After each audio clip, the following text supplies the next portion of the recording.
বাসায় মেহমান এসেছে, কি করবেন বুঝতে পারছেন না? তাহলে আমার এই টিপসটি ফলো করুন। ঝটপট প্রেসার কুকারে এভাবে ঝরঝরা পোলাও রান্না করে নিন। দেখবেন কতটা ঝরঝরা এবং মজাদার হয়েছে। তো চলুন শুরু করা যাক আজকের ভিডিওটি। হ্যালো এভরিওয়ান, আসসালামু আলাইকুম। কেমন আছেন সবাই? আশা করছি সবাই ভালো আছেন। তো আমি আজকে আপনাদেরকে এরকম ঝরঝরা পোলাও রান্না করে দেখাবো। পোলাও রান্না করার জন্য প্রথমে আমরা পোলাওয়ের চালটা ভালোভাবে ধুয়ে নিয়েছি।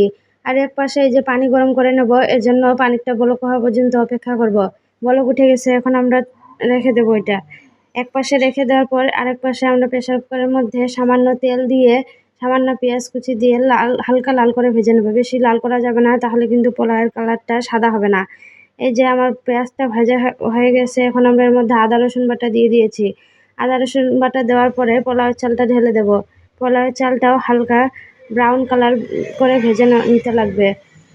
ব্রাউন কালার হয়ে গেলে এর মধ্যে গরম পানিটা ঢেলে দেব। তারপর এড করব সামান্য লবণ এবং মশলা। তারপরেই মিডিয়াম লো হিটে আমরা এটাকে 2টা সিটি দিয়ে নেব। 2টা সিটি নেওয়ার পরেই প্রেসার কুকারের ঢাকনা খোলা যাবে না, কারণ ঢাকনা খুললে তো ওখানে সিদ্ধ হবে না। তাই একটু দমে রেখে দেব। দমে রেখে দেওয়ার পরেই কিছুক্ষণ পর খুললে দেখবেন ম্যাজিক। তারপরেই দেখবেন এইরকম সুন্দর ঝরঝরা পোলাও রেডি হয়ে গেছে। তো ধন্যবাদ সবাইকে মনোযোগ সহকারে আমার ভিডিওটি দেখার জন্য।